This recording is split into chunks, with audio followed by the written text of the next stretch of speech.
ನಾರಾಯಣಂ ನಮಸ್ಕೃತ್ಯ ನರಂ ಚೈವ ನರೋತ್ತಮಂ ದೇವೀಂ ಸರಸ್ವತೀಂ ಚೈವ ತತೋ ಜಯಮುದೀರಯೇತ್.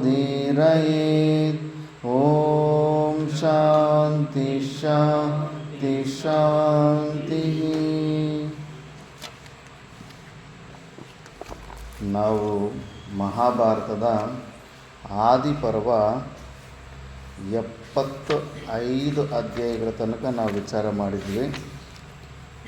ಜನಮೇಜಯನಿಗೆ ವೈಶಂಪಾಯನರು ಅವರ ವಂಶದ ವೃತ್ತಾಂತವನ್ನೆಲ್ಲ ಹೇಳ್ತಾ ಇದ್ದರು.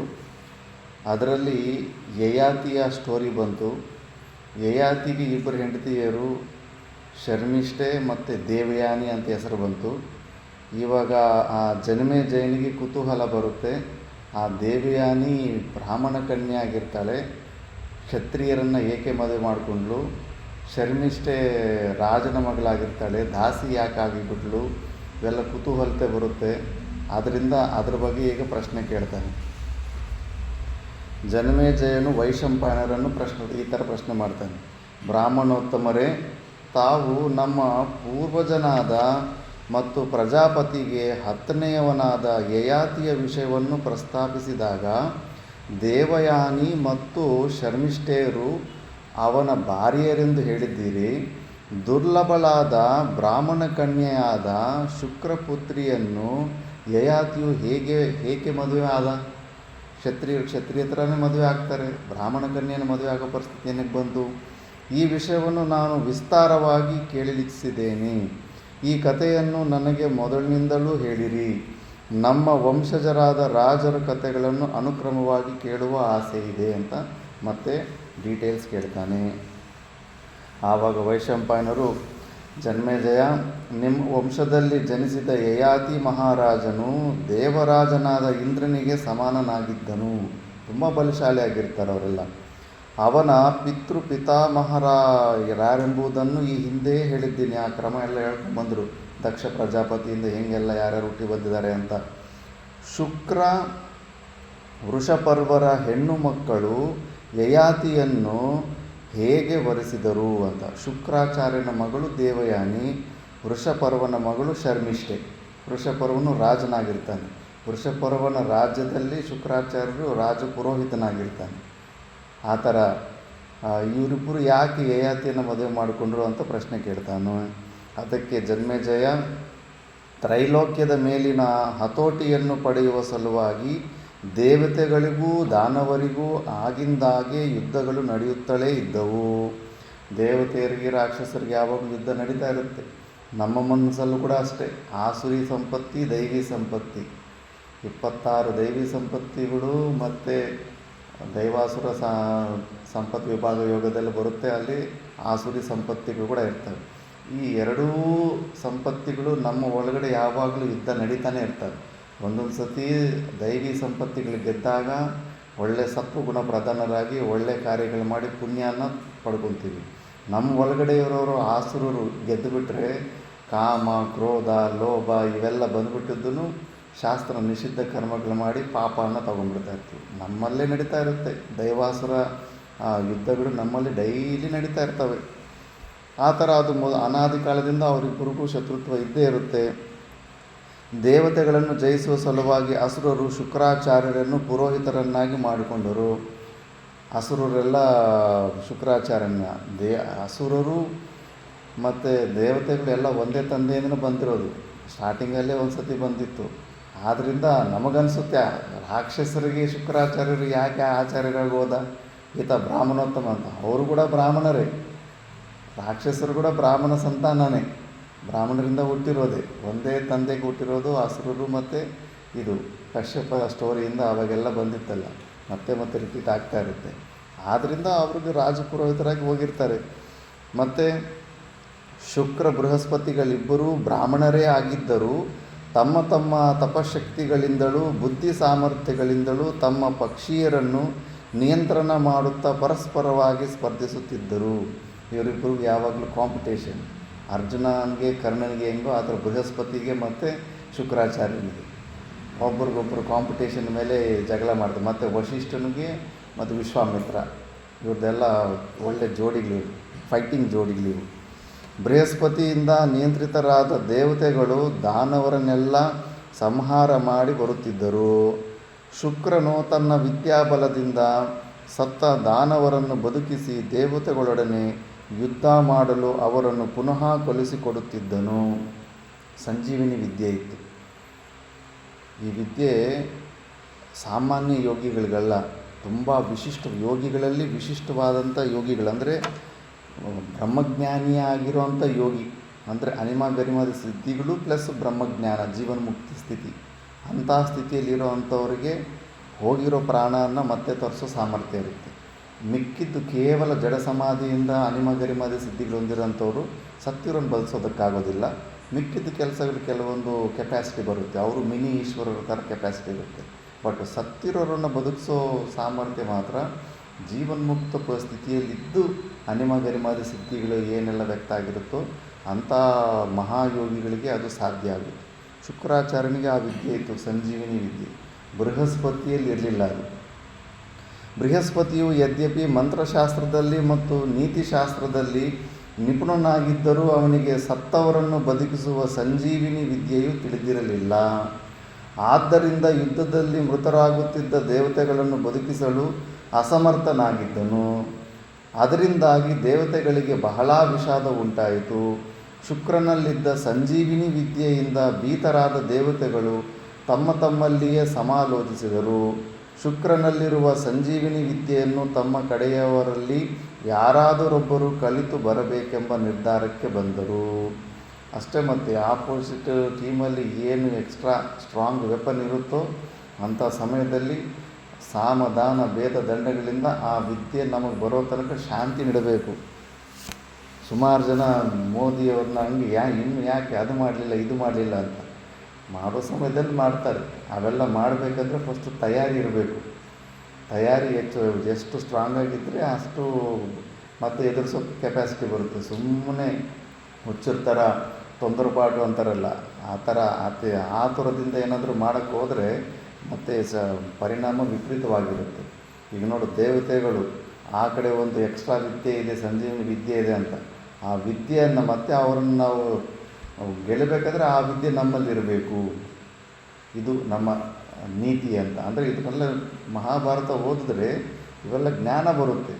ಎದುರುಗಡೆ ಶತ್ರು ದೇಶಗಳ ಆಕ್ರಮಣ ಮಾಡಿದಾಗ ಅವ್ರ ಹತ್ರ ಯಾವುದಾದ್ರೂ ಸ್ಟ್ರಾಂಗ್ ವೆಪನ್ ಇದ್ದರೆ ಆ ವೆಪನ್ನು, ಆ ಟೆಕ್ನಾಲಜಿ ನಮ್ಮ ಹತ್ರ ಬರಬೇಕು, ಅದನ್ನು ತಯಾರು ಮಾಡ್ಕೋಬೇಕು ಅನ್ನೋ ಯೋಚನೆ ಬರುತ್ತೆ. ಇವೆಲ್ಲ ಇದರಿಂದ ದೇವತೆಗಳೆಲ್ಲ ಇವಾಗ ಅದು ಸಂಜೀವಿನಿ ವಿದ್ಯೆಯನ್ನು ಹೊಂದೋದಕ್ಕೆ ಏನೆಲ್ಲ ಮಾಡಬೇಕಾಗುತ್ತೆ. ಅವಸರ ಬಂದಾಗ ಕಾಲು ಇಟ್ಕೋಬೇಕು, ಮತ್ತೆ ತೋರಿಸ್ಬೋದು ಪ್ರಭಾವ. ಆ ಥರ ಕೆಲಸನ ಹೇಗೆ ಯುಕ್ತಿಯಿಂದ ಮಾಡ್ಕೋಬೇಕನ್ನೋದು ಈ ದೃಷ್ಟಾಂತದಲ್ಲಿ ಗೊತ್ತಾಗುತ್ತೆ.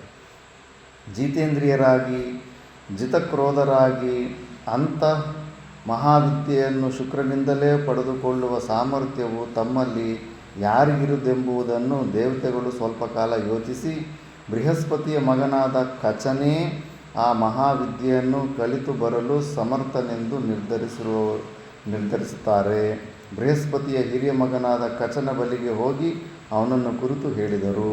ಆ ಕಚನಿಗೆ ಆ ಸಾಮರ್ಥ್ಯ, ಜಿತೇಂದ್ರಿಯನಾಗಿರ್ತಾನೆ, ಇಂದ್ರಿಯ ನಿಗ್ರಹ ಇರುತ್ತೆ, ಜಿತಕ್ರೋಧರಾಗಿರ್ತಾರೆ, ಕ್ರೋಧ ಇರೋದಿಲ್ಲ. ಯಾರ ಹತ್ರ ಆದರೂ ಗುರುಗಳ ಹತ್ರ ಮೆಚ್ಚಿಸೋದಕ್ಕೆ ನಿನ್ನ ಹತ್ರ ಏನಿರಬೇಕು? ಶುಶ್ರೂಷ ಇರಬೇಕು. ಗುರುಗಳು ಹೆಂಗೆ ಶಾಂತೋಪನಿಷತ್ತಲ್ಲಿ ಬರುತ್ತೆ, ಗುರುಗಳಿಗೆ ಮನಸ್ಸಿನಲ್ಲಿ ಈಗ ನಾನು ನೀರು ಕುಡಿಬೇಕನ್ನೋ ಕೇವಲ ಯೋಚನೆ ಬಂದರೆ ಅದು ಶಿಷ್ಯನಿಗೆ ಗೊತ್ತಾಗ್ಬಿಟ್ಟು ಟಕ್ಕಂತ ಬಾಯಿಬಿಟ್ಟು ಶಬ್ದ ಉಚ್ಚಾರಣೆ ಮಾಡಿದ್ರೇ ಹೋಗಿ ಅವನ್ನ ನೀರು ತೊಗೊಂಬಂದು ಕೊಟ್ಬಿಡ್ಬೇಕು. ಅಷ್ಟು ಟ್ಯೂನಿಂಗ್ ಆಗಬೇಕು. ಆ ಥರ ನಮ್ಮ ತಾತ ಗುರುಗಳಿಗೆ ಕೈಲಾಸಾಶ್ರಮ ಬಡೆ ಮಹಾರಾಜಿಗೆ ಉತ್ತರ ಕಾಶಿಯಲ್ಲಿ ಆ ಥರ ಇತ್ತಂತೆ. ಎಷ್ಟೋ ಸತಿ ಇನ್ನೂ ಏನು ಹೇಳ್ಬೇಕಂತ ಅನ್ಕೊಂಡು ಅಷ್ಟು ಸ್ಟೇಜಲ್ಲೇ ಅದು ಹೇಳ್ದಿರೇ ಅವ್ರಿಗೆ ಅರ್ಥ ಆಗ್ಬಿಡ್ತಾ ಇತ್ತಂತೆ. ಅಷ್ಟು ಟ್ಯೂನಿಂಗ್ ಇತ್ತಂತೆ. ಅಷ್ಟು ಶುಶ್ರೂಷ ಇರಬೇಕು, ಅಷ್ಟು ಗುರುಭಕ್ತಿ ಇರಬೇಕು.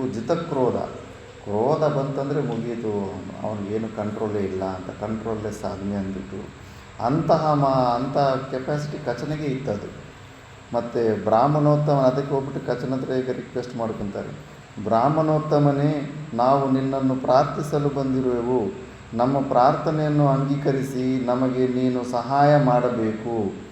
ಸತ್ತವರನ್ನು ಬದುಕಿಸುವ ಸಂಜೀವಿನಿ ಮಹಾವಿದ್ಯೆಯು ಅಮಿತ ತೇಜಸ್ವಿಯಾದ ಬ್ರಾಹ್ಮಣೋತ್ತಮನಾದ ಶುಕ್ರನಲ್ಲಿ ಉಪಸ್ಥಿತವಾಗಿದೆ. ಶುಕ್ರಾಚಾರ್ಯಲ್ಲಿ ಆ ಸಂಜೀವಿನಿ ಅಮೋಘವಾದಂಥ ವಿದ್ಯೆ ಇದೆ. ನೀನು ಅವನಲ್ಲಿಗೆ ಹೋಗಿ ಆ ಮಹಾವಿದ್ಯೆಯ ಸಿದ್ಧಿಯನ್ನು ಪಡೆದು ಬರಬೇಕು. ನಮಗೆ ಈ ಉಪಕಾರವನ್ನು ನೀನು ಮಾಡಿದೆಯಾದರೆ ಯಜ್ಞಯಾಗಾದಿಗಳಲ್ಲಿ ನಮ್ಮೊಡನೆ ನಿನಗೂ ಹವಿರ್ಭಾಗವು ಸಿಕ್ಕುತ್ತದೆ. ಡೀಲು ಇಲ್ಲೂ ಕೂಡ ನೀನು ನಾನು ಕೆಲಸ ಮಾಡಿಕೊಟ್ರೆ ನಿನಗೆ ಹವಿಷ್ಯ ಭಾಗದಲ್ಲಿ ನಿನಗೂ ಒಂದು ಭಾಗ ಕೊಡ್ತೀವಂತ. ಆ ಬ್ರಾಹ್ಮಣನು ವೃಷಪರ್ವನ ರಾಜಧಾನಿಯಲ್ಲಿ ನಿನಗೆ ಸಿಕ್ಕುತ್ತಾನೆ. ಆದ್ದರಿಂದ ನೀನೀಗಲೇ ಹೋಗಿ ಕ್ಷಿಪ್ರವಾಗಿ ಆ ಮಹಾವಿದ್ಯೆಯನ್ನು ಸಿದ್ಧಿ ಮಾಡಿಕೊಂಡು ಬರುವನಾಗು. ಶುಕ್ರನು ಯಾವಾಗಲೂ ಆ ಮಹಾವಿದ್ಯೆಯ ಮೂಲಕವಾಗಿ ದಾನವರನ್ನು ರಕ್ಷಣೆ ಮಾಡುತ್ತಿದ್ದನು. ದಾನವರ ಅಲ್ಲದವರನ್ನು ರಕ್ಷಣೆಯನ್ನು ಮಾಡುವುದಿಲ್ಲ. ಅವನ ಪಕ್ಷಪಾತ ಕೇವಲ ದಾನವರನ್ನು ಮಾತ್ರನೇ ಸಂಜೀವಿನಿ ವಿದ್ಯೆಯಿಂದ ರಕ್ಷಣೆ ಮಾಡ್ತಾ ಇರ್ತಾನೆ ಶುಕ್ರಾಚಾರ್ಯ. ಈ ಕಡೆ ದೇವತೆಗಳಿಗೆ ಅಂಥ ಅಶ್ವಿನಿ ದೇವತೆಯರವೆಲ್ಲ ಬಂದ ಮೇಲೆ ಅಂಥ ಸ್ಥಿತಿ. ಅಷ್ಟಕ್ಕೆ ಮುಂಚೆ ಅವರು ಕೂಡ ಪ್ರಾಣ ಹೋಗುವಂಥ ಪರಿಸ್ಥಿತಿ ಇರ್ತಾಯಿತ್ತು. ಶುಕ್ರನನ್ನು ಶುಶ್ರೂಷೆ ಮಾಡಿ ಅವನ ಅನುಗ್ರಹಕ್ಕೆ ಪಾತ್ರನಾಗಲು ನಮ್ಮ ಪಕ್ಷದಲ್ಲಿ ನೀನೊಬ್ಬನು ಮಾತ್ರವೇ ಸಮರ್ಥನಾಗಿರುವೆ. ನೋಡು, ಅವ್ರ ದೇವತೆಗಳು ಕೂಡ ಗೊತ್ತು, ಗುರುಗಳನ್ನು ಯಾರ ಹತ್ರದ ವಿದ್ಯೆಯನ್ನು ಹೊಂದಬೇಕಂದ್ರೆ ಶುಶ್ರೂಷೆ ಮಾಡಿ. ಶುಶ್ರೂಷೆ ಬಗ್ಗೆ ವಿವೇಕ ಚೂಡಾಮಣಿ ಸ್ಪಷ್ಟವಾಗಿ ಬಂದಿತ್ತು. ಎಲ್ಲ ಮನಸ ವಾಚ ತ್ರಿಕರಣ ಶುದ್ಧಿಯಿಂದ. ಭಕ್ತಿ ಅಂದ್ರೇ ಪೂಜ್ಯೇಶು ಅನುರಾಗ. ಪೂಜ್ಯರಲ್ಲಿ ಅನುರಾಗ ಒಂದು ಒಳಗಡೆ ಒಂದು ಭಾವನೆ ಬರುತ್ತೆ, ಫೀಲಿಂಗ್. ಅದನ್ನು ಭಕ್ತಿ ಅಂತಾರೆ. ದೊಡ್ಡವ್ರ ಮೇಲೆ, ಪೂಜ್ಯರ ಮೇಲೆ. ಅದನ್ನು ಆ ಭಕ್ತಿಯನ್ನು ಹೊರಗಡೆ ಬಾಡಿ ಲ್ಯಾಂಗ್ವೇಜಲ್ಲಿ ವ್ಯಕ್ತ ಮಾಡೋದನ್ನು ಈ ಶುಶ್ರೂಷ ಸೇವಾದಿಗಳಲ್ಲಿ ಅದು ಬರುತ್ತೆ. ಹೇಗೆ ನಮ್ರಕಾಯಾದಿ, ವಿನಮ್ರತೆ, ಕೈ ಜೋಡಿಸಿ ನಿಂತ್ಕೊಳ್ಳೋದು, ಸಾಷ್ಟಾಂಗ ಪ್ರಣಾಮ ಮಾಡೋದು, ಇವೆಲ್ಲ ಬಾಡಿ ಲ್ಯಾಂಗ್ವೇಜಲ್ಲಿ ಅರ್ಥ ಆಗಿಬಿಡುತ್ತೆ. ಇವನಿಗೆ ನನ್ನ ಮೇಲೆ ಶ್ರದ್ಧೆ ಇದೆಯಾ ಇಲ್ಲ, ಅದು ಭಕ್ತಿನ ಚಮಚಾಗಿರಿನ.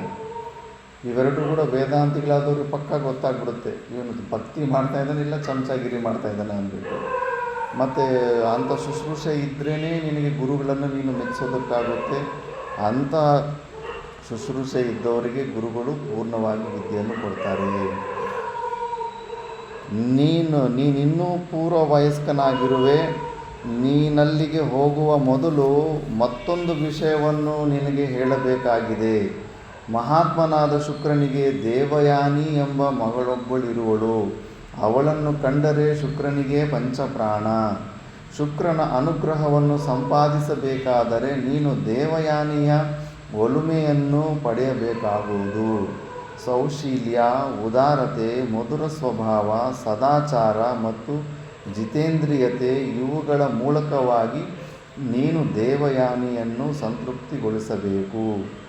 ಅವಳು ಸುಪ್ರೀತಳಾದರೆ ನೀನು ಶುಕ್ರಾಚಾರ್ಯನಿಂದ ಈ ವಿದ್ಯೆಯನ್ನು ಪಡೆಯುವ ಇದೇ ನಿಶ್ಚಯ.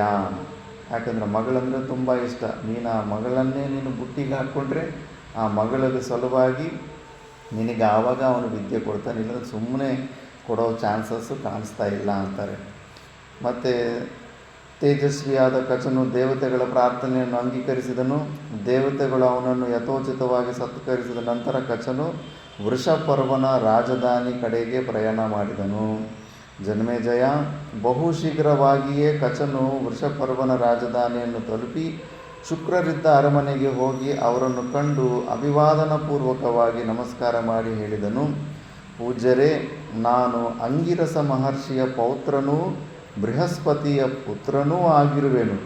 ಕಚನೆಂಬ ಹೆಸರಿನಿಂದ ವಿಖ್ಯಾತನಾಗಿದ್ದೇನೆ. ದಯಮಾಡಿ ತಾವು ನನ್ನನ್ನು ಶಿಷ್ಯನನ್ನಾಗಿ ಪರಿಗ್ರಹಿಸಬೇಕೆಂದು ಪ್ರಾರ್ಥಿಸುತ್ತೇನೆ. ಗುರುಗಳಾದ ತಮ್ಮ ಬಳಿಯಲ್ಲಿ ಸಹಸ್ರ ವರ್ಷ ಪರ್ಯಂತವಾಗಿ ಬ್ರಹ್ಮಚರ್ಯ ವ್ರತದಲ್ಲಿದ್ದು ವಿದ್ಯಾಭ್ಯಾಸವನ್ನು ಮಾಡುವ ಆಶಯದಿಂದ ಬಂದಿರುತ್ತೇನೆ. ದಯಮಾಡಿ ಅನುಗ್ರಹಿಸಿ. ಇದು ಇರಬೇಕು ಗುರುಗಳ ಹತ್ರ. ಒಳ್ಳೆ ಜರ್ನಲಿಸ್ಟ್ ಹೋದಂಗೆ ಹೋಗ್ಬಿಟ್ಟು ಕ್ವಶನ್ಗಳು ಕೇಳೋದಲ್ಲ. ಫಸ್ಟು ಈ ರಿಕ್ವೆಸ್ಟ್ ಇರಬೇಕು, ಡಿಪೆಂಡೆನ್ಸಿ ಇರಬೇಕು. ಆ ವಿಧಾನದಲ್ಲಿ ತದ್ವಿಧಿ ಪ್ರಣಿಪಾತೇನ ಪರಿಪ್ರಶ್ನೇನ ಸೇವಯ ಉಪದೇಕ್ಷಂತಿತೆ ಜ್ಞಾನಂ ಜ್ಞಾನಿನಸ್ತತ್ವದರ್ಶಿನಃ ಅಂತಾರೆ. ತದ್ವಿಧಿ ಪ್ರಣಿಪಾತೇನ ಪರಿಪ್ರಶ್ನೇನ, ಪ್ರಶ್ನೆಗೆ ಹೆಂಗೆ ಪರಿ ಅನ್ನೋ ಉಪಸರ್ಗ ಇದೆ.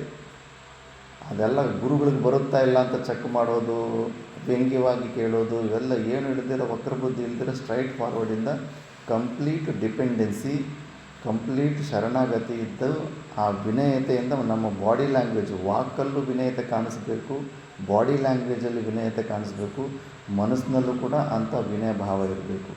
3 ಪ್ರಕಾರ ತ್ರಿಕರಣ ಶುದ್ಧಿಯಿಂದ ಇದ್ದಾಗ ಆವಾಗ ಗುರುಗಳಿಗೆ ಸಂತುಷ್ಟಿಯಾಗಿ ಗುರುಗಳ ಕೃಪೆ ಸಿಗೋಕ್ಕೆ ಸ್ಟಾರ್ಟ್ ಮಾಡುತ್ತೆ.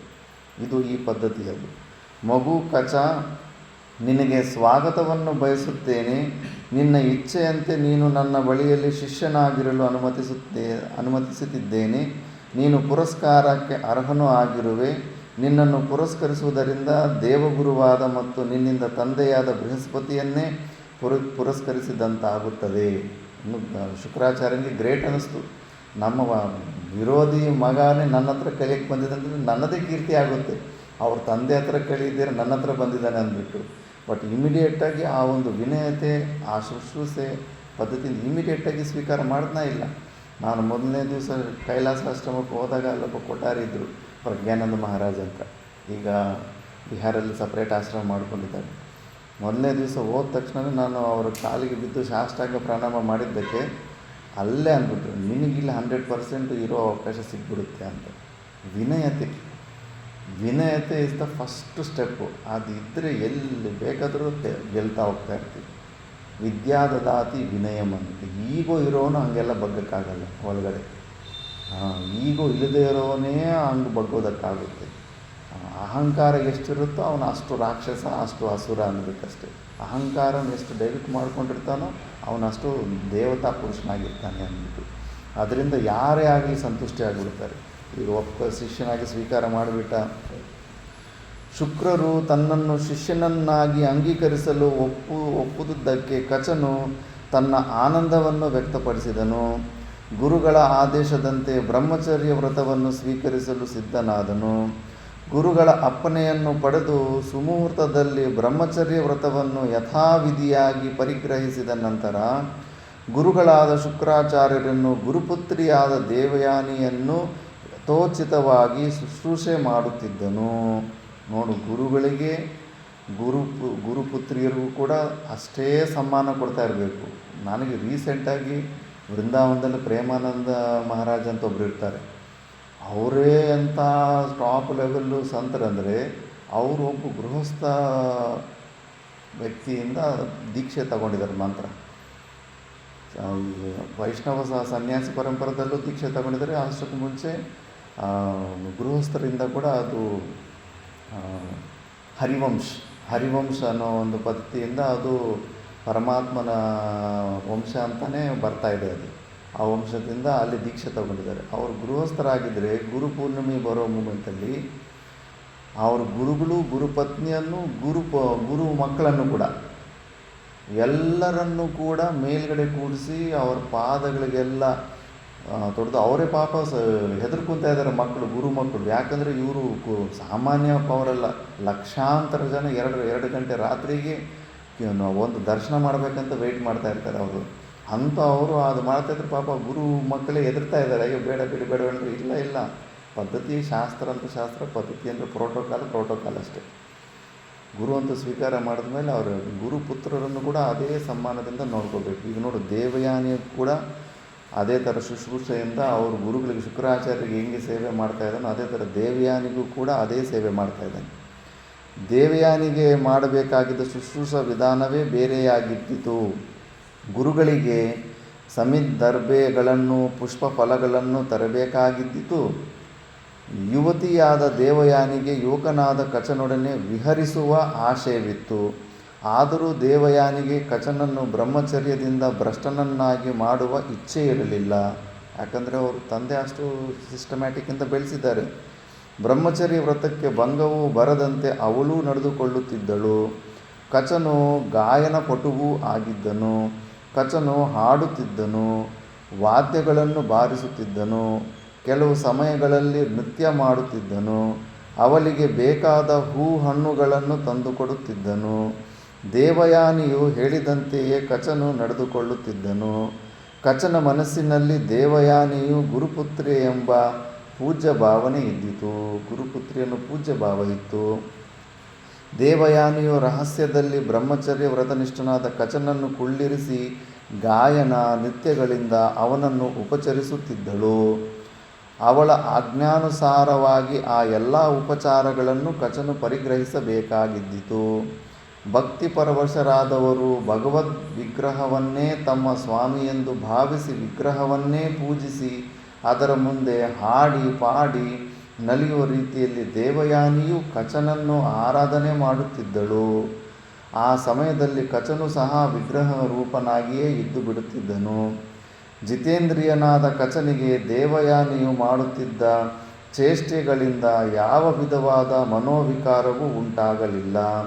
ಅವಳ ಮನಸ್ಸಿಗೆ ಉಲ್ಲಾಸವಾಗುವಂತೆ ವಿಗ್ರಹ ರೂಪದಲ್ಲಿದ್ದು ಅವಳ ಗಾಯನ ನೃತ್ಯಗಳನ್ನು ಕೇಳುವುದು ಮತ್ತು ನೋಡುವುದು ಗುರುಪುತ್ರಿಗೆ ತಾನು ಸಲ್ಲಿಸಬೇಕಾದ ಸೇವೆಯೆಂದೇ ಭಾವಿಸುತ್ತಿದ್ದನು. ಕೇವಲ ಸೇವಾ ಭಾವದಲ್ಲೇ ಮಾಡ್ತಾ ಇರ್ತಾನೆ. ಕಚನ ವಿಷಯದಲ್ಲಿ ದೇವಯಾನಿಗೆ ಪೂರ್ಣವಾದ ಪ್ರೇಮವೂ ಅಂಕುರಿಸುತ್ತಿದ್ದಾದರೂ ಅವನು ಬ್ರಹ್ಮಚರ್ಯದಲ್ಲಿಯೇ ಇದ್ದು ನಿಯಮ ವ್ರತಾನುಷ್ಠಾನಗಳಿಂದ ತನ್ನ ತಂದೆಯಲ್ಲಿರುವ ವಿದ್ಯೆಯನ್ನು ಕಲಿತು ಮಹಾತ್ಮನಾಗಬೇಕೆಂಬ ಆಶಯವು ದೇವಯಾನಿಗೆ ಸಂಪೂರ್ಣವಾಗಿ ಇದ್ದಿತಾದ್ದರಿಂದ ವ್ರತವನ್ನು ಭಂಗಪಡಿಸಲು ಇಚ್ಛಿಸಲಿಲ್ಲ. ಕಚನು ತನ್ನ ಶುಶ್ರೂಷೆಯಿಂದಾಗಿ ಶುಕ್ರರಿಗೆ ಅಚ್ಚುಮೆಚ್ಚಿನ ಶಿಷ್ಯನಾದನು. ಶುಶ್ರೂಷೆಯಿಂದಲೇ ಒಳ್ಳೆಯ ಶಿಷ್ಯನಾಗೋದಕ್ಕಾಗುತ್ತೆ. ಗುರುಕೃಪೆಯನ್ನು ಅದೊಂದರಿಂದನೇ ಹೊಂದೋದಕ್ಕಾಗುತ್ತೆ. ನೀನು ಎಷ್ಟು ವಿದ್ವಾನಾಗು ಏನೇ ಆಗು ಅದರಿಂದ ನಿನ್ನಲ್ಲಿ ಆ ವಿನಯತೆ, ಆ ಶುಶ್ರೂಷೆ, ಆ ಭಾವನೆ ಬಂತಂದರೆ ಗುರುಗಳು ತುಂಬ ಸಂತುಷ್ಟಿಯಾಗಿರ್ತಾರೆ. ಹೀಗೆಯೇ 500 ವರ್ಷಗಳು ಕಳೆದವು. ಆಗಿನ ಆಯುಷ್ಯ ಹಂಗಿರುತ್ತೆ, ದೇವತೆಗಳದವ್ರದ್ದೆಲ್ಲ ಲೆಂತಿ ಇರುತ್ತೆ. ತಮ್ಮ ಪುರೋಹಿತರಾದ ಶುಕ್ರರ ಬಳಿಗೆ ಕಚನು ಬಂದಿರುವ ಉದ್ದೇಶವು ದಾನವರಿಗೂ ತಿಳಿಯಿತು. ಕಚನು ಸಂಜೀವಿನಿ ವಿದ್ಯೆಯನ್ನು ತಮ್ಮ ಗುರುಗಳಿಂದ ಪಡೆದುಕೊಂಡು ಹೋಗುವುದು ದಾನವರಿಗೆ ಸಹ್ಯವಾಗಲಿಲ್ಲ. ಅವರು ಸೀಕ್ರೆಟ್ ಎಲ್ಲ ಎಂಕ್ವೈರಿ ಇಟ್ಟಿರ್ತಾರೆ, ಗೂಢಾಚಾರಿಗಳು ಇಟ್ಟಿರ್ತಾರೆ. ಎಲ್ಲ ಜಾಗದಲ್ಲಿ ನಡೀತಾ ಇರುತ್ತೆ, ಪಾಲಿಟಿಕ್ಸಲ್ಲಿ ನಡೀತಾ ಇರುತ್ತೆ, ಆಶ್ರಮಗಳು ನಡೀತಾ ಇರುತ್ತೆ. 2-3 ಟೀಮ್ಗಳಿರ್ತವೆ. ಅವ್ರ ಟೀಮಿಂದ ಒಬ್ಬ ಗೂಢಾಚಾರ್ಯನ ಬಿಟ್ಟಿರ್ತಾರೆ, ಇವ್ರ ಟೀಮಿಂದ ಆ ಕಡೆ ಒಂದು ಗೂಢಾಚಾರ್ಯನ ಬಿಟ್ಟಿರ್ತಾರೆ. ಎಲ್ಲ ಇದು ಆಗಿಂದ ಇರೋ ಪರಂಪರೆ ಇದು ನಮ್ಮದು, ಅಲ್ಲಿಂದ ಬಂದಿರೋ ವಿದ್ಯೆಗಳಿವು. ಆದರೆ ಕಚನಿಗೆ ವಿದ್ಯೆಯನ್ನು ಉಪದೇಶಿಸಿಕೊಡೋದೆಂದು ಶುಕ್ರಾಚಾರ್ಯರಿಗೆ ಹೇಳುವ ಧೈರ್ಯವೂ ದಾನವರಿಗಿರಲಿಲ್ಲ. ಗುರುಗಳಿಗೆ ನೀವು ಹಂಗೆ ಮಾಡಿ ಹಿಂಗೆ ಮಾಡಿ ಅಂತ ಆರ್ಡ್ರ್ ಮಾಡುವಷ್ಟು ಯೋಗ್ಯತೆ, ಅದು ಮೂರ್ಖತ್ವ. ಒಂದು ಸತಿ ಗುರುಗಳ ಸ್ವೀಕಾರ ಮಾಡಿದ್ಮೇಲೆ ಗುರುಗಳಿಗೆ ಉಪದೇಶ ಮಾಡುವಷ್ಟು ದುಸ್ಸಾಹಸ ಮಾಡಬಾರ್ದು. ಗುರುಗಳಿಗೆ ಬುದ್ಧಿ ಏನೋ ಇಲ್ಲ ಅಂತ, ಬುದ್ಧಿ ಇಲ್ಲ ಅಂತ ಇವರು ಹೊಸದಾಗಿ ಉಪದೇಶ ಮಾಡೋಕ್ಕೆ ಗೊತ್ತಿಲ್ಲ. ಒಂದೊಂದು ಸತಿ ಅಮಾಯಕತೆಯಿಂದ ಎಡಕ್ಕೆ ಹೋಗ್ತಾರೆ. ಗುರುಗಳಿಗೆ ನೀವು ಹಂಗೆ ಮಾಡಬೇಡಿ ಹಿಂಗೆ ಮಾಡಿ ಅಂತ. ಅದು ತುಂಬ ದುಸ್ಸಾಹಸ, ಅದು ಹಂಗೆ ಮಾಡಲೇಬಾರ್ದು. ಆ ಉದ್ದೇಶ ಬಂತಂದರೆ ನೀನು ನಿನಗಿಂತ ಗುರು ಮೂರ್ಖ ಅಂತ ಅಂದ್ಕೊಂಡ್ಬಿಟ್ಟಿದ್ಯಾ. ನಮ್ಮ ಗುರುಗಳಿಗಿಂತ ನಾನು ದೊಡ್ಡ ಬುದ್ಧಿವಂತ, ನಾನು ತುಂಬ ಯೋಚನೆ ಮಾಡೋನು, ನಾನು ತುಂಬ ಇದು ಅಂತ ಅಂದ್ಕೊಂಡ್ಬಿಟ್ಟಿದ್ಯಾ. ಆ ಭಾವನೆ ಮತ್ತು ನಿನ್ನ ಗುರುಭಾವನೆ ಏನಿರುತ್ತೆ. ಗುರುಗಳಿಗೆ ಯಾವತ್ತೇ ಆಗಲಿ ಉಪದೇಶಗಳ ಕೊಡೋಕ್ಕೆ ಹೋಗಬಾರ್ದು. ಗುರುಗಳೇ ನನ್ನದೊಂದು ಅಭಿಪ್ರಾಯ ಇದೆ ಅಂತ ಅಭಿಪ್ರಾಯ ವ್ಯಕ್ತ ಮಾಡಬೇಕು ಅಂದ್ಬಿಟ್ಟು ವಿನಯತೆಯಿಂದ ವ್ಯಕ್ತ ಮಾಡಬೇಕು. ಗುರುಗಳೇ ನೀವು ಹಂಗೆ ಮಾಡಬೇಡಿ ಹಿಂಗೆ ಅಂದ್ರೆ ಮುಗಿದೋಯ್ತಾ ಇದೆ. ಇನ್ನೇನು ನಿನಗೇನು, ನೀನು 100% ಕಾಲು ಕೆಳಗಡೆ ತೊಡೆದು ಬಿಟ್ಟಿದ್ಯಾ ಅಂತ. ದಾನವರಿಗೂ ರಾಕ್ಷಸರಿಗೂ ಗೊತ್ತಿತ್ತು. ಶುಕ್ರಾಚಾರ್ಯರಿಗೆ ನೀವು ಅವನಿಗೆ ವಿದ್ಯೆ ಕೊಡೋಕ್ಕೆ ಹೋಗಬೇಡಿ ಕಚನಿಗೆ ಅಂತ ಹೇಳೋ ಧೈರ್ಯವೂ ಇರಲಿಲ್ಲ ಅವರಿಗೆ. ಯಾಕಂದರೆ ಆವಾಗ ನಿಯಮಗಳು ಅಷ್ಟು ಸ್ಟ್ರಿಕ್ಟ್ ಆಗಿತ್ತು. ಇಂತಹ ಸಂದರ್ಭದಲ್ಲಿ ಮಹಾವಿದ್ಯೆಯ ರಕ್ಷಣಾರ್ಥವಾಗಿ ಕಚನನ್ನು ಕೊಲೆ ಮಾಡುವುದೇ ಸೂಕ್ತವೆಂದು ದುರುಳರಾದ ಕ್ರೂರಿಗಳಾದ ರಾಕ್ಷಸರು ನಿರ್ಧರಿಸಿದರು. ಕಚನೊಬ್ಬನೇ ಅರಣ್ಯದಲ್ಲಿ ಹಸುಗಳನ್ನು ಕಾಯುತ್ತಾ ಕುಳಿತಿದ್ದನು. ಇದೇ ಸುಸಮಯವೆಂದು ಭಾವಿಸಿದ ರಾಕ್ಷಸರು ಕಚನನ್ನು ಹಗ್ಗಗಳಿಂದ ಬಿಗಿದು ಹೊತ್ತುಕೊಂಡು ಹೋಗಿ ನಿಗೂಢವಾಗಿದ್ದ ಸ್ಥಳದಲ್ಲಿ ಅವನ ಕಟ್ಟುಗಳನ್ನು ಬಿಚ್ಚಿ ಚೂರು ಚೂರುಗಳನ್ನಾಗಿ ಅವನನ್ನು ಕತ್ತರಿಸಿ ಮೂಳೆಗಳ ಸಮೇತವಾಗಿ ಅರೆದು ಅರಣ್ಯದಲ್ಲಿದ್ದ ನಾಯಿಗಳಿಗೂ ಮತ್ತು ತೋಳಗಳಿಗೂ ಆಹಾರವಾಗಿ ಹಾಕಿದರು. ಕಾಡು ಪ್ರಾಣಿಗಳು ನಿಮಿಷ ಮಾತ್ರದಲ್ಲಿ ಕಚನ ಮಾಂಸವನ್ನು ತಿಂದು ತೇಗಿಬಿಟ್ಟವು. ಸ್ವಾಹ ಮಾಡಿಬಿಟ್ಟಿದ್ದಾವೆ. ಅವರು ಮರ್ಡರ್ ಮಾಡಿಬಿಟ್ಟು ಪೀಸ್ ಮಾಡಿಬಿಟ್ಟು ಪ್ರಾಣಿಗಳು ಕೂಡ ತಿನ್ನಿಸ್ಬಿಟ್ಟಿದ್ದಾರೆ. ಗೋಪಾಲನಿಲ್ಲದೆಯೇ ಹಸುಗಳು ಶುಕ್ರರ ಮನೆಗೆ ಹಿಂದಿರುಗಿದವು. ಕಚನೊಡನೆ ಹಾಡಿ ಕುಣಿಯಲು ತವಕಿಸುತ್ತಿದ್ದ ದೇವಯಾನಿಯು ಹಸುಗಳೊಡನೆ ಕಚನು ಬಾರದಿದ್ದುದನ್ನು ನೋಡಿ ಬಹು ದುಃಖಿತಳಾಗಿ ತಂದೆಯ ಸಮೀಪಕ್ಕೆ ಹೋಗಿ ಹೇಳಿದಳು, ಅಪ್ಪ, ನೀನು ಸಾಯಂಕಾಲದ ಅಗ್ನಿಹೋತ್ರವನ್ನು ಮಾಡಿ ಮುಗಿಸಿಬಿಟ್ಟಿರುವೆ. ಸೂರ್ಯನು ಅಸ್ತಂಗತನಾಗಿ ಹೋಗಿದ್ದಾನೆ. ಗೋಪಾಲನಿಲ್ಲದೆಯೇ ಹಸುಗಳು ಮನೆಗೆ ಬಂದು ಬಿಟ್ಟಿವೆ. ಗೋಪಾಲನು ಮಾತ್ರ ಅಂದರೆ ಕಚನು ಮಾತ್ರ ಇದುವರೆಗೂ ಬರಲೇ ಇಲ್ಲ. ಅವನು ಕೊಲೆಗೀಡಾಗಿರುವನು ಅಥವಾ ಸತ್ತು ಹೋಗಿರುವನು. ಅವನು ವೇಳೆಗೆ ಸರಿಯಾಗಿ ಬಾರದಿರಲು ಮತ್ಯಾವ ಕಾರಣವೂ ಇರುವುದಿಲ್ಲ. ಅವನು ಎಂದೂ ವೇಳೆ ಮೀರಿ ಬಂದವನೇ ಅಲ್ಲ. ಸತ್ಯವಾಗಿ ಹೇಳುವೆನೆ ಅಪ್ಪ, ಅವನನ್ನು ಬಿಟ್ಟು ನಾನು ಖಂಡಿತವಾಗಿಯೂ ಜೀವಿಸಿರುವುದಿಲ್ಲ. ಒಳಗಡೆ ಇದ್ದ ಪ್ರೀತಿಯನ್ನು ವ್ಯಕ್ತ ಮಾಡ್ತಾಳೆ. ಕಚ ಇಲ್ಲ ಅಂದರೆ ನಾನು ಕೂಡ ಬದುಕೋದಿಲ್ಲ ಅಂದ್ಬಿಟ್ಟು. ಮಗಳಿಗೆ ಕಚನ ಮೇಲೆ ಅಪಾರವಾದ ಪ್ರೀತಿ ಇರುವುದೆಂಬ ವಿಷಯವು ಶುಕ್ರರಿಗೂ ತಿಳಿದಿತ್ತು. ಮುಂಚೆನೇ ಗೊತ್ತಿರುತ್ತೆ. ಮಹಾಮೇಧಾವಿ, ಶಾಸ್ತ್ರನ ತಿಳಿದಿರೋರು ಅದು ನೊಣ ಬರ್ತಾಯಿದ್ರೆ ಆ ನೊಣ ಹೆಂಗಸ ಗಂಡಸ ಅಂತ ಕೂಡ ತಿಳ್ಕೊಂಡ್ಬಿಡ್ತಾರೆ. ಅಷ್ಟು ಸೂಕ್ಷ್ಮ ಇರುತ್ತೆ. ಮೂರ್ಖರಾದವ್ರಿಗೆ ಗೊತ್ತಾಗೋದಿಲ್ಲ. ಸ್ವಾಮೀಜಿಗೆ ಏನು ಗೊತ್ತಾಗುತ್ತೆ ಬಿಡು, ನಾವು ಒಳಗಡೆ ಒಂದು ಇಟ್ಕೊಂಡು ಹೊರಗಡೆ ಒಂದು ಒಳ್ಳೆ ಭಕ್ತಿ ನಾಟಕ ಮಾಡಿದ್ರೆ ಗೊತ್ತಾಗಲ್ಲ ಅಂದ್ಕೊಳ್ತಾರೆ. ಎಲ್ಲ ಗೊತ್ತಾಗ್ತಾ ಇರುತ್ತೆ. ಆದರೆ ಅವರು ಸುಮ್ಮನೆ ಯಾಕೆ ಹಿಂಸೆ ಮಾಡಬಾರ್ದು, ಎಂಬ್ರೇಸ್ ಆಗಿಬಿಡ್ತಾರೆ ಅಂದ್ಬಿಟ್ಟು ಅವರು ಹಂಗೆ ನಟನೆ ಮಾಡ್ತಾ ಇರ್ತಾರೆ. ಅಮಾಯಕರ ಥರ ನಟನೆ ಮಾಡ್ತಾ ಇರ್ತಾರೆ. ಶುಕ್ರನಿಗೆ ಮುಂಚೆನೇ ಗೊತ್ತಿರುತ್ತೆ ಮಗಳಿಗೂ ಅವನಿಗೆ ಹೊರಗಡೆ ಪ್ರೀತಿ ಇದೆ ಅಂದ್ಬಿಟ್ಟು. ಮತ್ತೆ ಬಿಕ್ಕಿ ಬಿಕ್ಕಿ ಅಳುತ್ತಿದ್ದ ದೇವಯಾನಿಯನ್ನು ಸಮಾಧಾನಗೊಳಿಸುತ್ತಾ ಶುಕ್ರರು ಹೇಳಿದರು, ದುಃಖಿಸಬೇಡ ಮಗಳೇ, ಏಹಿ ಆಗಮಿಸು. ಈ ಒಂದು ಶಬ್ದವನ್ನು ಹೇಳಿ ಸತ್ತು ಹೋಗಿರುವ ಕಚನನ್ನು ಬದುಕಿಸುವೆಯೇನಮ್ಮ ಎಂಬುದಾಗಿ ಹೇಳಿ ಆಚಮನ ಮಾಡಿ ಮಹಾಮಂತ್ರವನ್ನು ಪುನಶ್ಚರಣೆ ಮಾಡಿ ಬೋಹೋ ಕಚ ಏಹಿ ಕಚನೆ ಆಗಮಿಸು ಎಂದು ಉದ್ಘೋಷಿಸಿದರು. ಮರುಕ್ಷಣದಲ್ಲಿಯೇ ನಾಯಿ ತೋಳಗಳ ಹೊಟ್ಟೆಯಲ್ಲಿ ಸೇರಿಕೊಂಡಿದ್ದ ಕಚನ ಶರೀರದ ಭಾಗಗಳು ಅವುಗಳ ಹೊಟ್ಟೆಯನ್ನು ಭೇದಿಸಿಕೊಂಡು ಹೊರಗೆ ಬಂದು ಒಂದೆಡೆಯಲ್ಲಿ ನಿಮಿಷ ಮಾತ್ರದಲ್ಲಿ ಕಚನ ಶರೀರವು ಮತ್ತೆ ರಚಿತವಾಗಿ ಗುರುಗಳ ವಿದ್ಯಾಪ್ರಭಾವದಿಂದ ಅಚೇತನವಾದ ಶರೀರದಲ್ಲಿ ಪ್ರಾಣವು ಸೇರಿಕೊಂಡಿತು. ಕಚನು ಬಹು ಸಂತುಷ್ಟನಾಗಿ ಒಡನೆ ಮೇಲೆದ್ದು ಗುರುಗಳ ಹತ್ತಿರಕ್ಕೆ ಧಾವಿಸಿ ಬಂದು ಸಾಷ್ಟಾಂಗ ಪ್ರಣಾಮ ಮಾಡಿದನು.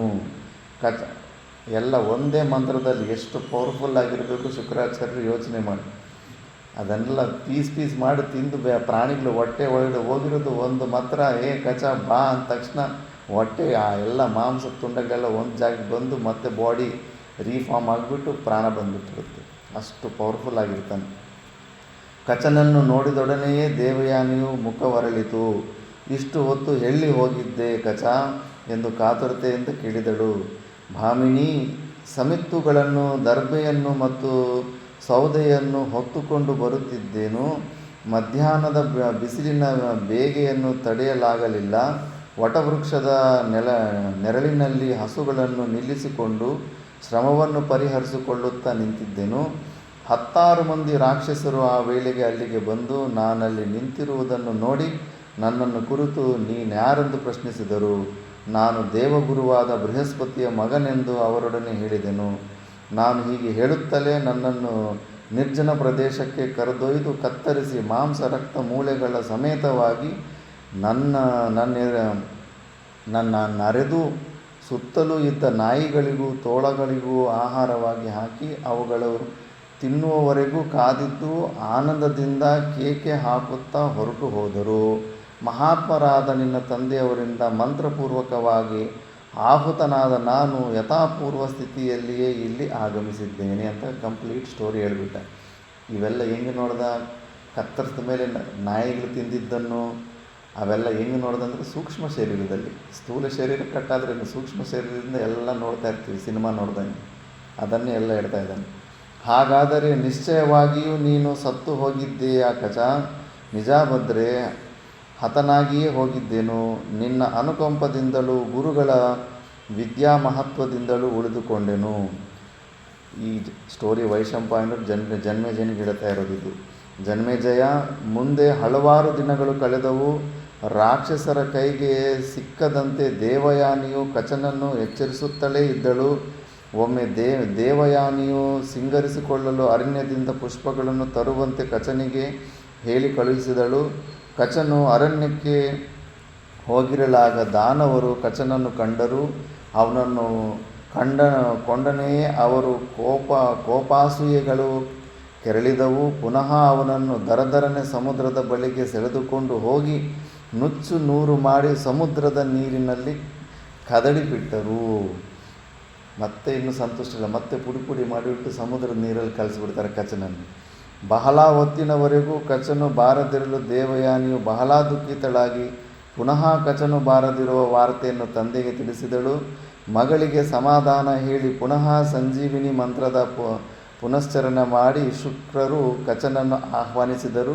ಕಚನು ಓಡುತ್ತಾ ಬಂದು ನಡೆದದ್ದನ್ನೆಲ್ಲ ಯಥಾವತ್ತಾಗಿ ದೇವಯಾನಿಗೆ ಹೇಳಿದನು. ದಾನವರಿಗೆ ಶುಕ್ರರ ಮೇಲೆಯೇ ಛಲ ಉಂಟಾಯಿತು. ಗುರುಗಳ ಮೇಲೇ ಅವರಿಗೆ ಸಿಕ್ಕಾಪಟ್ಟಿ ಒಳಗಡೆ ಕೊಟ್ಟರೆ ಕುಲ್ಲು ಬುದ್ಧಿ ಸ್ಟಾರ್ಟ್ ಆಗ್ತಾ ಇರುತ್ತೆ. ಛಲದಿಂದ, ಕೋಪದಿಂದ, ದ್ವೇಷದಿಂದ ಕಾರ್ಯ ಮಾಡುವಾಗ ಸಾಮಾನ್ಯವಾಗಿ ಮನುಷ್ಯನು ಅದರ ಪರಿಣಾಮವೇನಾಗುವುದೆಂಬುದನ್ನು ಯೋಚಿಸುವುದಿಲ್ಲ. ಅಷ್ಟೇ. ಒಂದು ಸತಿ ಆಸುರಿ ಸಂಪತ್ತಿಗಳು ಬಂದುಬಿಟ್ರೆ ವಿವೇಕ ಕಳೆದೋಗ್ಬಿಡ್ತಾನೆ.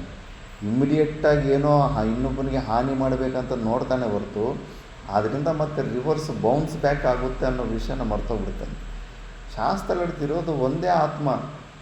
ನಮ್ಮ ನಾಲಿಗೆ ನಾವು ಹಲ್ಲಿಂದ ಕಚ್ಕೊಂಡ್ರೆ ನಮಗೆ ಹೆಂಗೆ ನೋವಾಗುತ್ತೋ ಬೇರೆಯವ್ರಿಗೂ ಹೊಡೆದ್ರೂ ಕೂಡ ನಮಗೆ ನೋವಾಗುತ್ತೆ. ಸ್ವಲ್ಪ ಲೇಟಾಗಿ ಬರುತ್ತೆ ಆ ನೋವು ರಿಟರ್ನ್ ಅದಕ್ಕೆ. ಯಾಕಂದರೆ ಇರೋದು ಒಂದೇ ಸ್ವರೂಪ. ನಮ್ಮನ್ನು ನಾವು ಹೊಡ್ಕೊತೀವಿ, ನಮ್ಮನ್ನು ನಾವು ಬೈಕೊತಾ ಇರ್ತೀವಿ ಅಷ್ಟೇ ಸುತ್ತಮುತ್ತಲು. ಆ ತತ್ವವನ್ನು ಅದೇ ಕರ್ಮ ಸಿದ್ಧಾಂತ. ಆದರೆ ಆಸುರಿ ಸಂಪತ್ತಿಗಳು ಬಂದುಬಿಟ್ರೆ ಇಲ್ಲ, ಅವನಿಗೆ ಹಾನಿ ಮಾಡೋದು ಅಷ್ಟೇ, ಅಲ್ಲಿ ತನಕನೇ ನೋಡ್ತಾರೆ ವಿಚಾರ. ಹಾನಿ ಮಾಡಿದ ಮೇಲೆ ಏನೆಲ್ಲ ಆಗುತ್ತೆ ಅನ್ನೋ ಪರಿಣಾಮದ ಬಗ್ಗೆ ಬುದ್ಧಿ ಕೆಲಸ ಮಾಡಲ್ಲ.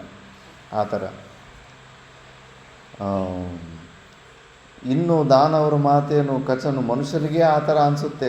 ಆ ಆಸುರಿ ಸಂಪತ್ತಿ ಅಂದರೆ ಮನುಷ್ಯರೇ ಅಂತ ಮತ್ತು ಯೋಚನೆ ಮಾಡೋದಿಲ್ಲ. ಇನ್ನು ದಾನವರು ರಾಕ್ಷಸರಾಗಿದ್ದಾರೆ, ಅವ್ರನ್ನಿಲ್ಲಿ ಯೋಚನೆಯಲ್ಲಿ ಮಾಡ್ತಾರೆ. ಕಚನು 2 ಬಾರಿ ಬದುಕಿ ಬಂದು ಮೇಲಾದರೂ ದಾನವರು ತಮ್ಮ ಪ್ರಯತ್ನವನ್ನು ಕೈ ಬಿಡಬಹುದಾಗಿತ್ತು. ದೈವೇಚ್ಛೆಯೋ ಎಂಬಂತೆ ದಾನವರ ಗುರುಗಳ ಮೇಲೆಯೇ ಛಲ ಸಾಧಿಸಲು ಹೊರಟರು.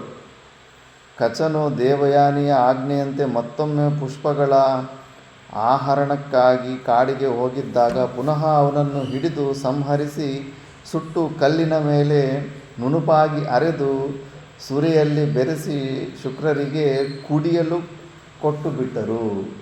ಅವನನ್ನು ಚೆನ್ನಾಗಿ ಮತ್ತೆ ಬೆಂಕಿ ಇಟ್ಟು ಸಾಯಿಸಿ ಪೌಡ್ರ್ ಮಾಡಿಬಿಟ್ಟು ಮತ್ತು ಅವ್ರ ಗುರುಗಳಿಗೆ ಕುಡಿಸ್ಬಿಟ್ಟಿರ್ತಾರೆ ಕಚನ ಶರೀರವನ್ನು.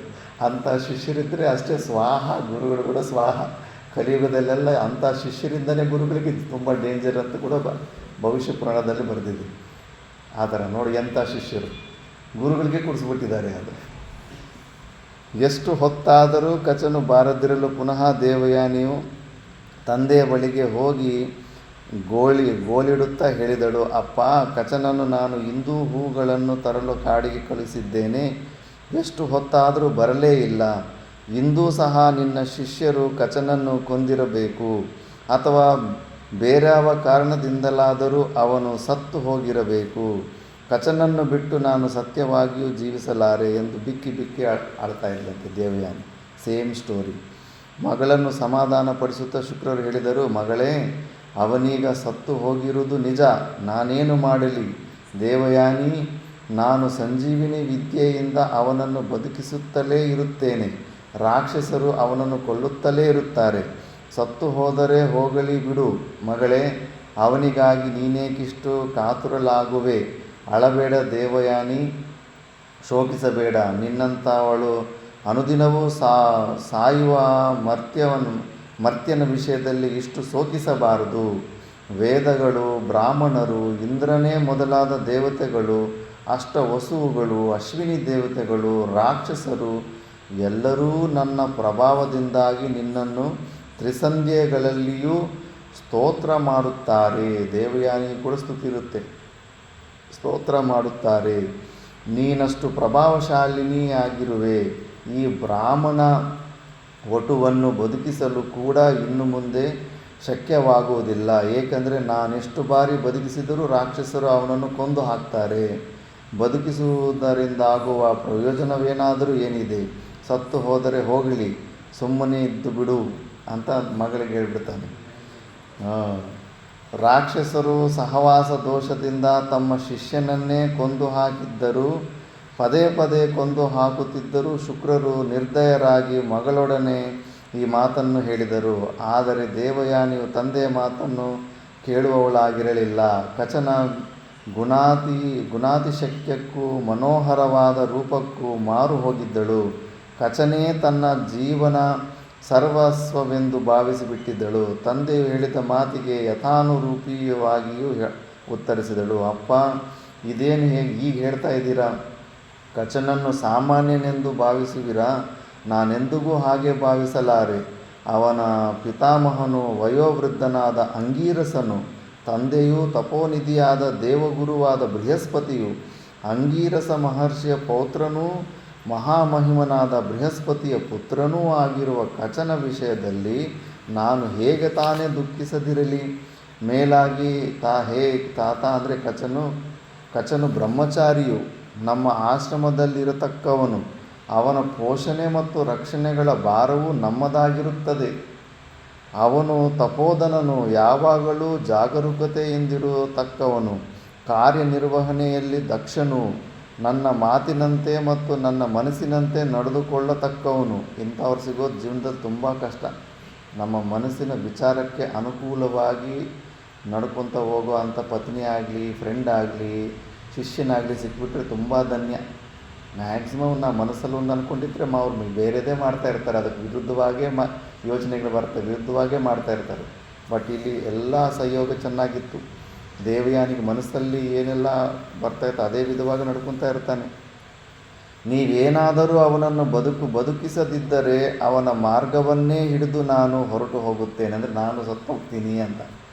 ನಾನು ಭೋಜನ ಪಾನೀಯಗಳನ್ನು ತ್ಯಜಿಸಿ ಉಪವಾಸ ವ್ರತದಿಂದಲೇ ಪ್ರಾಣ ತೊರೆಯುತ್ತೇನೆ. ಶುಕ್ರರಿಗೆ ಮಗಳೆಂದರೆ ಪಂಚಪ್ರಾಣ.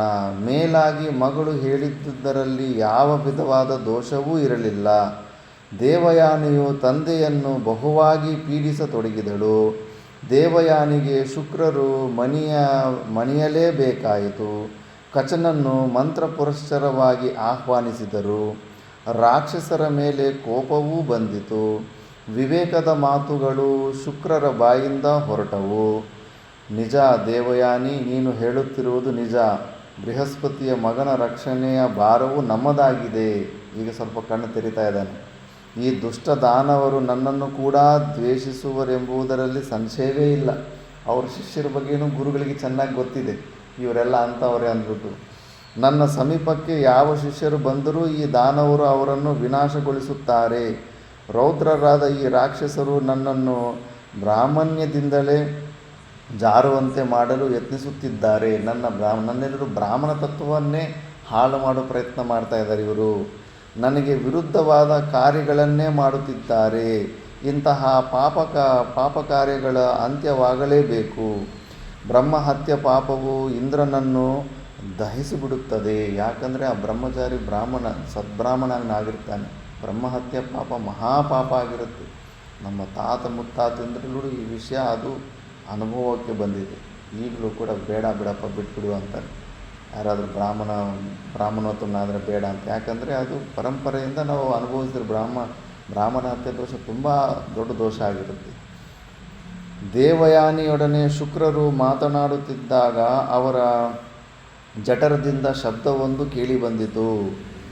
ಚಕಿತರಾದ ಶುಕ್ರರು ಶಬ್ದವನ್ನು ಆಲಿಸಿ ಕೇಳಿದರು. ಗುರುದೇವ ಗುರುದೇವ ಅಂತ ಹೊಟ್ಟೆ ಒಳಗಡೆ ಇದ್ದಾನಲ್ಲ ಕಚ ಎಂಬ ಶಬ್ದವು ಕೇಳಿ ಬರುತ್ತಿತ್ತು. ಹೊಟ್ಟೆಯಲ್ಲಿ ಮೆಲ್ಲನೆ ಮಾತನಾಡುತ್ತಿರುವನು ಕಚನೆ ಎಂಬುದನ್ನು ಸ್ಥಿರಪಡಿಸಿಕೊಂಡು ಪ್ರಶ್ನಿಸಿದರು. ನೋಡಿದ್ರೆ ಹೊಟ್ಟೆ ಒಳಗಡೆ ಹೋಗ್ಬಿಟ್ಟಿದ್ದಾನೆ, ಕುಡಿಸ್ಬಿಟ್ಟಿದ್ದಾರೆ ಶಿಷ್ಯರೆಲ್ಲ ಪುಡಿ ಮಾಡಿ. ಕಚ, ನೀನು ಯಾವ ಮಾರ್ಗದಿಂದ ನನ್ನ ಹೊಟ್ಟೆಯೊಳಗೆ ಹೋಗಿ ಸೇರಿಕೊಂಡೆ ಎಂಬುದನ್ನು ಹೇಳು ವಿಪ್ರ ಅಂತಾರೆ. ಕಚನ ಹೇಳ್ತಾನೆ, ಗುರುದೇವ, ನಿಮ್ಮ ಅನುಗ್ರಹದಿಂದ ನನಗೆ ವಿಸ್ಮರಣೆಯುಂಟಾಗಿರುವುದಿಲ್ಲ.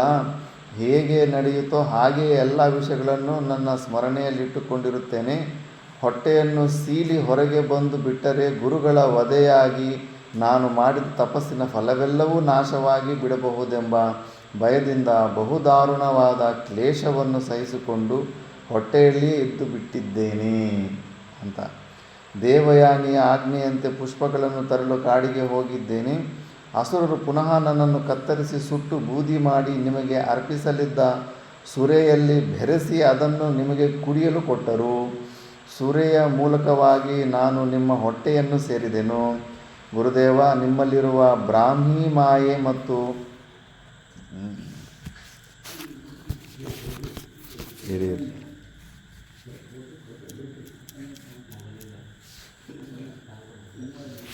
ಹಾಂ ಸರಿ ಬಿಡು, ಕಾಣಿಸುತ್ತೆ. ಗುರುದೇವ, ನಿಮ್ಮಲ್ಲಿರುವ ಬ್ರಾಹ್ಮಿ ಮಾಯೆ ಮತ್ತು ಆಸುರಿ ಮಾಯೆಗಳನ್ನು ಯಾರು ತಾನೇ ಮೀರಬಲ್ಲರು? ಮತ್ತು ಶುಕ್ರರಿಗೆ ಆಗೊಂದು ಸಮಸ್ಯೆಯೊದಗಿತು. ಕಚನು ಹೊರಬರಬೇಕಾದರೆ ತಮ್ಮ ಹೊಟ್ಟೆಯನ್ನು ಸೀಳಿಯೇ ಬರಬೇಕು, ಅರ್ಥಾತ್ ತಮ್ಮ ಪ್ರಾಣ ಉಳಿಯದು. ಈ ವಿಷಯವನ್ನು ದೇವಯಾನಿಯೊಡನೆಯೂ ಹೇಳಿದರು. ಸಮಸ್ಯೆ ಆಗಿಬಿಟ್ಟಿದೆ ಈಗ.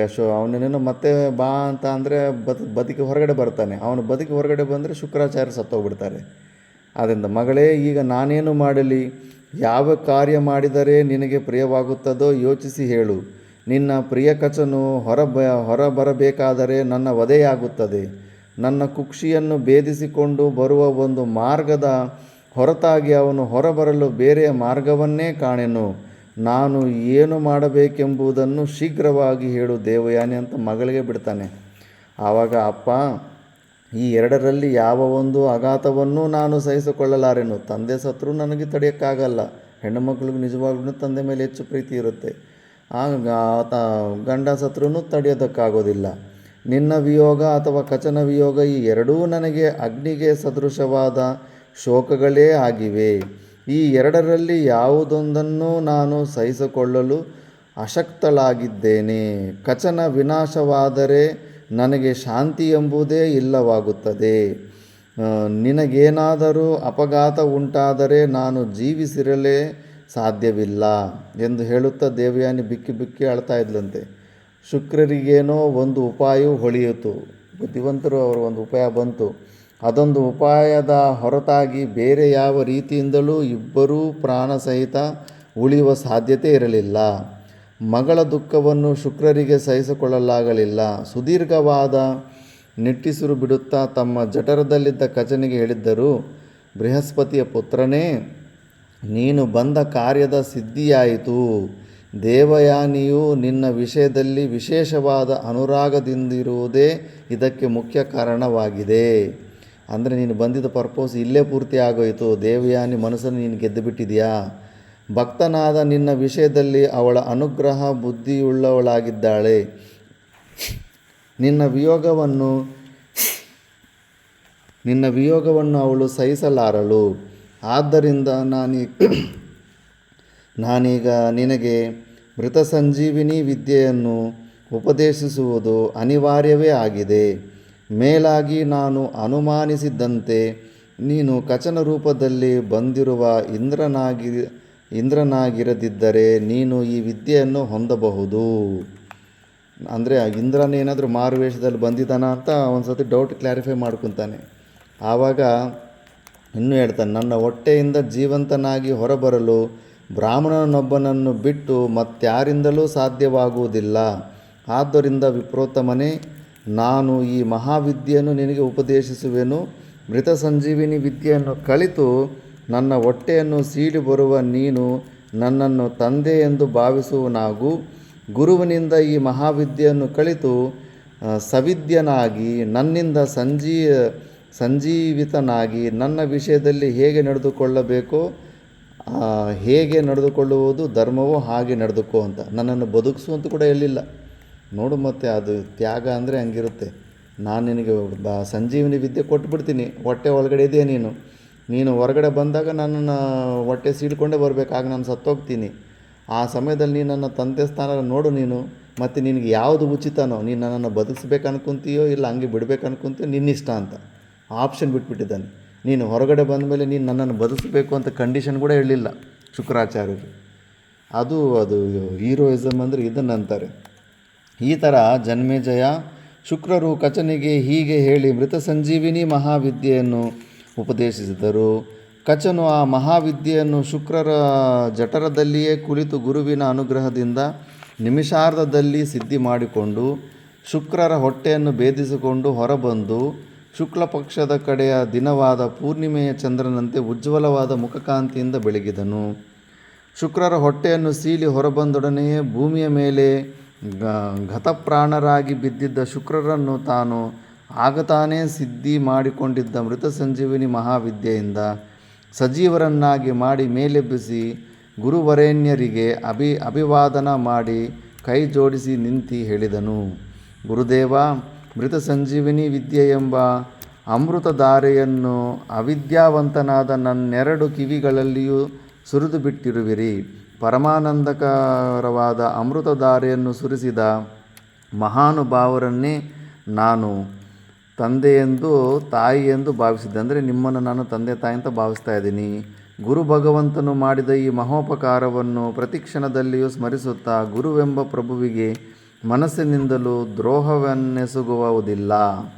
ಅದು ಆಸುರರಾಗಿದ್ದರೆ ನನ್ನ ಪ್ರಾಣ ನನಗೆ ಹೆಂಗೋ ಸಂಜೀವಿನಿ ವಿದ್ಯೆ ಬಂದುಬಿಟ್ಟಿದ್ದೆ, ಇನ್ನೊಬ್ಬ ಸಂಜೀವಿನಿ ವಿದ್ಯೆದ್ದು ಇದ್ದರೆ ಕಾಂಪಿಟೇಷನ್ ಇರುತ್ತೆ ಅಂದ್ಬಿಟ್ಟು ಅವನನ್ನು ಸಾಯಿಸೋ ಪ್ರಯತ್ನ ಮಾಡ್ತಾಯಿದ್ರು. ಪುನರ್ಮೂಷಿಕ ಭವ ಅಂತ ಒಂದು ನ್ಯಾಯ ಇರುತ್ತೆ. ಫಸ್ಟು ಒಂದು ಇಲಿಯನ್ನು ಬೆಕ್ಕು ಓಡಿಸ್ಕೊಂಬರ್ತಾ ಇರುತ್ತಂತೆ. ಹೋಗಿಬಿಟ್ಟಿದ್ದನ್ನು ಆ ಇಲಿ ಒಂದು ಋಷಿ ಯೋಗಿ ಹತ್ರ ಹೋಗ್ಬಿಟ್ಟಿದ್ದನು ನನ್ನ ಕಾಪಾಡಿ ಅಂತ ಹೋಗುತ್ತಂತೆ.